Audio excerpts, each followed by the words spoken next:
여러분 안녕하세요. 핫설입니다. 이번 시간에는 인두껍을 쓴 시궁창 끈디 몇 개 건져왔습니다. 제목 가정을 버린 인간 말종인 애비도 천벌받고 죽었는데 이건 뭐 첨년 따위가 미쳐 날뛰네. 뒤질래?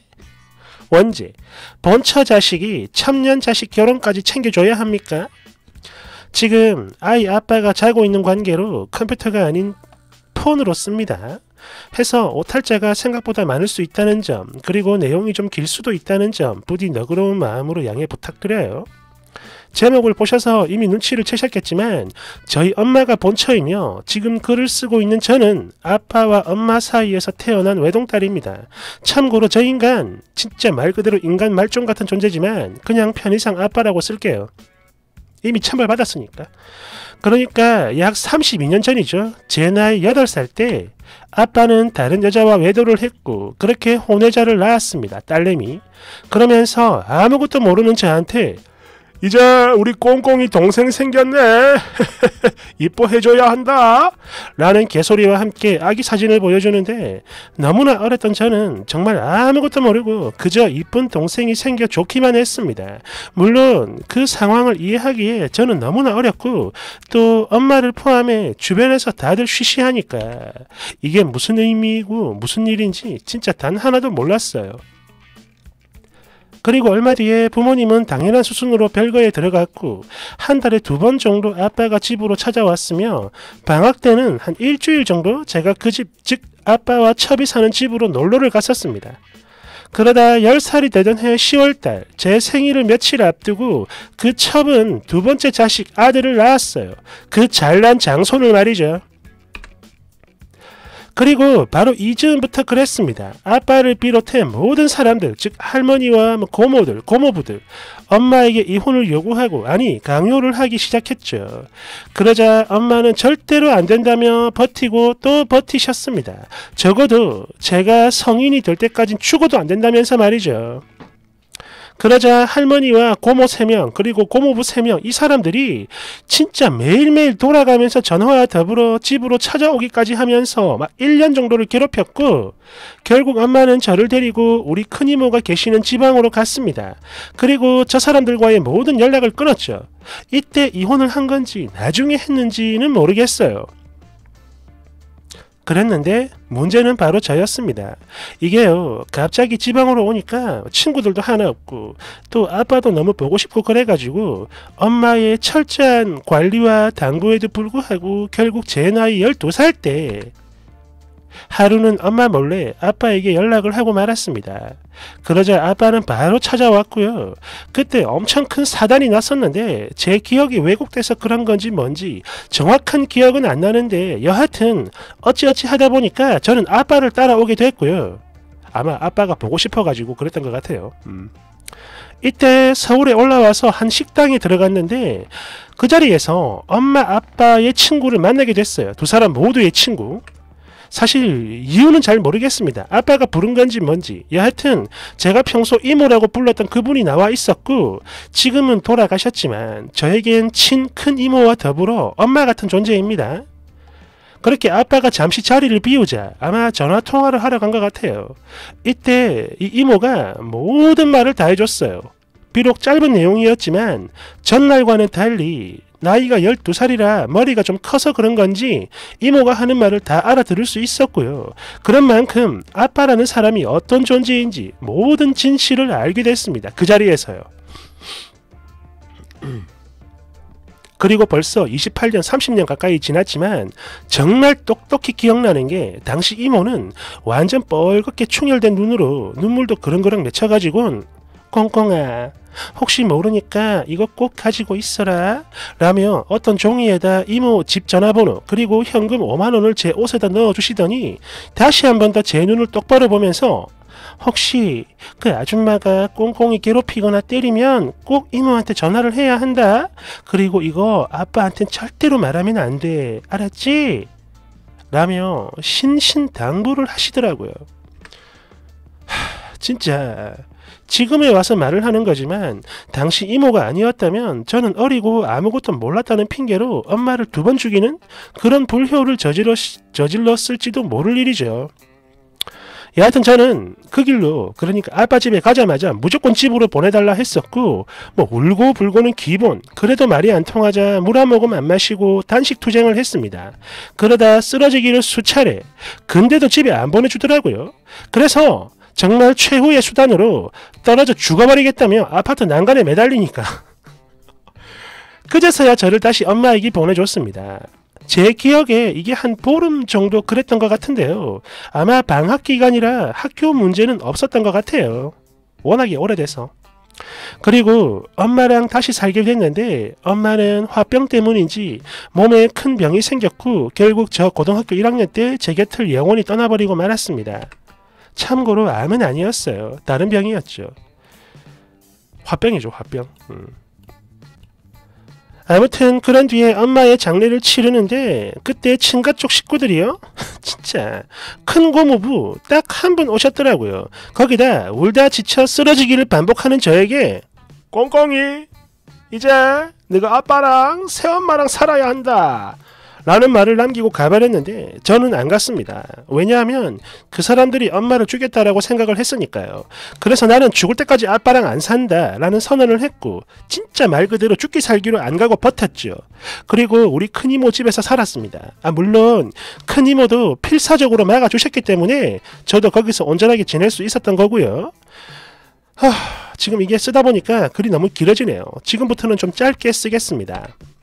이후 죽어라 공부만 했고 그러다 서울에 있는 대학교를 들어갔으며 이때부터는 기숙사 생활을 했습니다. 그러다 제 나이 22살에 아빠는 천발을 받았어요. 드디어 심혈관 질환으로 급사했습니다. 잘은 모르겠는데요. 이게 심장마비와는 다르다고 해요. 혈관 막히는 거, 심장혈관 그런 것 같아요. 그럼 심장마비랑 비슷하게 사람이 급사해버리죠. 그래도 따녀는 아비라고 간간히 저한테 연락을 했던 사람인데 물론 저는 안 했죠. 그렇게 허망하게 가버렸다니 기분이 좋았습니다. 그리고 그 이후론 친가와 완전히 인연을 끊었고요. 그리고 다시 시간이 흐르고 흘러서 제 나이 40이죠 이제. 진짜 어이가 없는 게 거의 18년 만에 연락을 해서는 그 첨년의 아들 새끼가 결혼을 한다고 돈을 달랍니다. 아니 지금 이게 말이 되는 소린가요? 그러니까 지난 1월부터 할머니랑 그 참년이 연락을 해요. 참고로 저희 할머니 나이는 87. 그리고 제 번호는 친척 오빠한테 물었다고 합니다. 아니 어떻게 한 거야? 여하튼 할머니가 우리 큰손녀 잘 있었냐? 할미 얼굴 한번 보러 와라. 이러면서 거의 매일 전화질을 했고 그 여자는 그 참년은 콩콩아 보고 싶다. 연락 한번 해라. 라며 문자질을 했죠. 그래서 하루는 아니 도대체 무슨 소리를 하려고 그러나 싶어가지고 할머니를 찾아갔어요. 사는 꼴도 한번 보려고. 그랬더니 하는 말이 그럽니다. 우리 땡땡이가 결혼을 하는데 네가 좀 도와줘야겠다.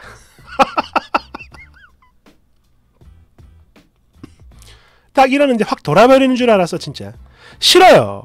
그리고 저 돈 없어요. 이러니까 에이 있는 거 이미 다 아는데 너 진짜 야박하게 그러지 마라 라며 계속 돈 달라고 돈 타령을 하는데 와, 이 순간 진짜 온몸에서 벌레가 기어다니는 기분이 듭니다. 그래서 다시 한 번 더 절연을 선언했고 그냥 와버렸죠. 이후 번호도 다 차단했는데 야, 이 여자요 미쳤나봐. 끝을 몰라. 무조건 돈을 달랍니다. 계속 새로운 번호로 연락을 하면서 말이죠. 저는요 일 때문에 모르는 번호는 무조건 받아야 해요. 번호를 전화를. 그러다 또 전화가 왔고 하루는 진짜 너무 화가 나서 제가 그랬습니다. 아니 그 잘난 장손 새끼 결혼하는데 그 집 고모들은 돈이 없대요? 없으면 나 그만 괴롭히고 아줌마 친정에나 손 벌려봐요 라고 했더니 아이고 너는 누나가 돼가지고 동생 결혼하는데 진짜 그럴 거냐? 그냥 축의금 한다고 생각을 해라. 어쩌고 저쩌고 하길래 누나는 누가 누나입니까? 미쳤어요?